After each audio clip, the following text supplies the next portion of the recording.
Experience Karen Hunter in a completely different way. Karen Hunter is awesome. The podcast. If you like me on SiriusXM Urban View Channel 126, you're gonna love me. And Karen Hunter is awesome. Hey, this is Karen Hunter, host of the Karen Hunter Show on SiriusXM's Urban View. Karen Hunter is awesome is an actual podcast to bring heat and energy and knowledge and power. A 1-2 punch that I don't think you get anyplace else. Tell the truth. Check out the podcast wherever you get your podcast. You will not be disappointed. There's like a lot going on, and I'm looking forward to it. There's also some good stuff going on in basketball with the Lakers and everything coming back with the trade with the Luka Doncic. Looks like that's going to be a good trade. Poor Kyrie Irving's out. I saw that injury. I was so sad, Dallas, watching, because that man is a marvel. He came back after tearing up his knee, his ACL, and hit them free throws. And you know he was in all kind of pain. Yeah. But I was poor like, Dallas fans. Like a month ago, Dallas fans were riding on top of the world, and now look at it. Just no Luka, Anthony Davis hurt, Kyrie hurt, they other centers hurt. It's a mash unit out there, and the ownership calling Luka fat and lazy, and Luka ain't doing nothing but looking amazing with LeBron. He don't look. If that's fat and lazy, we need to all be fat and lazy, because that man is putting up numbers with him and LeBron. I feel so bad for them Dallas fans. I'm sorry, y'all. Oh my goodness. All right. Thank you for the correction. LSU, not Louisiana Tech. Thank you. Okay. Thank you. I'm thinking Louisiana Tech. That's where Kim Mulkey played back in the day, and I just remember her. Yeah, they in the SEC though. Yeah, LSU. But I bring this up because a lot of things happening in basketball. Apparently, there's and I'm doing a podcast. Hopefully, he'll show up tomorrow with Stephen A. Smith. I'm recording tomorrow with him. At least it's on my calendar, it's on his calendar. But then that thing happened where LeBron came up to him and said, keep my child's name out your mouth. Thoughts and prayers, Roderick? Okay, so you already know from day one, I've been on this team. Listen, what LeBron is doing with Bronny is more in service to LeBron's ego than it really seems to be about Bronny's career. But I've never been down on Bronny or against Bronny. I'm just like, this is an immense amount of pressure to put on a late second round pick. Like, we're not going to be looking at the 54th pick, and we're not going to be looking at the 56th pick. We're going to be looking at pick 55 or wherever he was picked, and we're going to be adding all the pressure on the world. No one else picked there is going to be expected to be an NBA player right away, but we got to treat him like that. And not because of anything Bronny said, right? It's because LeBron said he's better than some of the players in the NBA right now. He could be on the Lakers, right? So now you got all these people that have been hating LeBron for 20 years scrutinizing his son. And at the end of the day, you are a father. And as professional as you want to be, that's not the same thing. You would like Dalton Connect is also on the Lakers. He's a rookie. They could call Dalton Connect 7 different names to Sunday. LeBron's not going to confront anybody because that's just a guy on the team. But it's your son. It hit different. And I predicted that this would happen because I didn't say, oh, this is LeBron, I can't believe you're doing this because you're a bad person. I said, I can't believe you're doing this in this media landscape because this is not a serious sports media.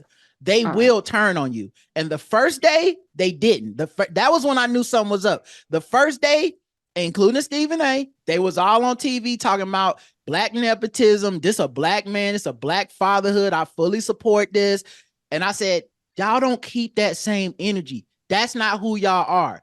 One day it's going to be boring and you're going to need to say something different for them clicks, or you just going to feel differently. And of course, the day came to pass where Stephen A. went on a rant that said, LeBron, you got to stop this. As a father, you need to shut this down. We don't offer a couple late minute plays for Bronny. It was no reason to go that hard on that man. And you did question his fatherhood when you did that. Like, that's not a player thing. That is now you saying, as a dad, you need to shut this down. So of course LeBron takes that personally. And he, like many people, I think, forget because he's been so gracious over 20 years as a 6'10" Adonis of a man to not be in people's faces and be intimidating them. And he finally had a moment where he said, hey, keep my son's name out of your mouth if you're going to be coming at me like that. And like I said, I'm not saying it was right or wrong necessarily. But I understand it as a dad, as a black man, as all that stuff. He finally got tired. And you ain't no one can keep that same energy in his face. I don't care. You gonna have to go on TV and say how you really feel, because when 6'8" is looking down on you like that, the best thing to do is, okay, I understand. Yeah. So I don't, I well, feel someone on Twitter said he better be glad it wasn't Savannah, that it was who's not 6'8". But yeah, but I had a different perspective because I was thinking about it. I don't know if many people remember 2023 that LeBron James Jr. suffered a heart attack. He had cardiac arrest while practicing at USC. And I don't know, it's a congenital defect. It's a heart defect that is congenital. I don't know what his prognosis is long term, but if you have the ability to give your son his dream, or even, because everyone's saying it might be LeBron's dream to play with his son, but you don't know what is really going on. I know this year we found out that Dwayne Wade had cancer, and we never knew that he had cancer. He was battling cancer, and they're now talking about how, how much of a strain it was to keep that a secret. I remember Chadwick Boseman losing weight, disappearing right before us, and all of the negative, horrible commentary people were saying about, him slowing up on them nuts and berries and all that. And that man was suffering and showing up to every event. He came up to SiriusXM. We had a town hall with the Black Panther, everybody from the Black Panther movie. And he looked gaunt, but he was there and shedding a tear over, these young people that he had an impact on, knowing that he had this disease that was racking his body. Recently, we just lost a young lady who was Smith. What was the name of the show that she was on? She just died last week. People were going in on her, and she was suffering from a disease that she didn't talk about. So I don't know, Roderick, if maybe Bronny's going through something. Joe Biden and his son Beau also dying. And I remember, he got the marijuana. This is not Hunter Biden, Beau Biden. When Biden had I think it was when he was with Obama, he was giving his son job, keeping him close to him. There was a lot of commentary around the nepotism, but you don't know if you are about to lose your child and you have the power to do something, then you will do it. And I feel like, when Stephen A. said to a father, a parent. To me, the problem with that is that this ain't Make-A-Wish. Like, this is the NBA, and everybody else don't know that. So unless the world knows what your son is going through, they're not going to assume that. So if 10 years from now, Bronny is a mid-level player in the NBA, we won't be able to go back to this moment and be like, oh, he wasn't dying? Well, damn, LeBron, that was messed up. Like, this is just the media landscape you subjected your child to. Part of it is just you're LeBron James and you can't help it, right? Whoever your child be is going to be under some scrutiny that's unfair.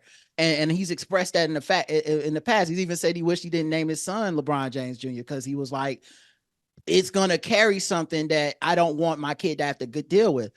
But once you, Maverick Carter, the Lakers conspire to make this thing a reality, when we know you're calling other teams and saying, don't draft my son, you want the storybook ending. It looks like you want the storybook ending for the LeBron James movie, not the start of the Bronny movie. And so I get why people felt away. I still don't think that makes it okay to take a swipe at his fatherhood in the way that Stephen A. did, which is why I completely understand why LeBron would confront him. But once again, like I said, I get some people, different people have different levels of fatherhood. I respect my father because he didn't do stuff like that. Some people will only respect the father if they do stuff like that. It's just a disagreement in the way people handle things. I don't think Bronny should be in the NBA, period. I don't think he necessarily earned it, but, I look at Mike Dunleavy's son and Luke Walton. I don't know if he was good enough to be in the NBA, but like there have been legacy. All of the what's the Jerry? What's his name? The figure on the thing. I think Jerry his child West? Played Jerry West. I think he had a child in the NBA. Like, there've been a lot. I think there's a difference though, because like that's like saying Steph Curry shouldn't be in the Steph NBA. Curry did not mention Steph Curry. I know, no. I'm using the most extreme example so I can prove my point. Though there are guys whose fathers were not able to manipulate the league. Like LeBron put the weight of being the face of the NBA on the league and said, my son's coming to my team, period. Right. Because Bronny might actually be better than the 55th pick. You understand? Like, he might be the 30th pick if LeBron and Maverick don't interfere and just go, hey, if you want to draft him, just draft him. He might be on the Phoenix Suns right now. But when you calling people like, no, for our storybook ending at the end of the LeBron James movie, the final scene is going to be him fist bumping with his kid. They walking out on the court together. We've decided what the storybook is. That is a storybook that serves the ego of the LeBron James story, not the Bronny story.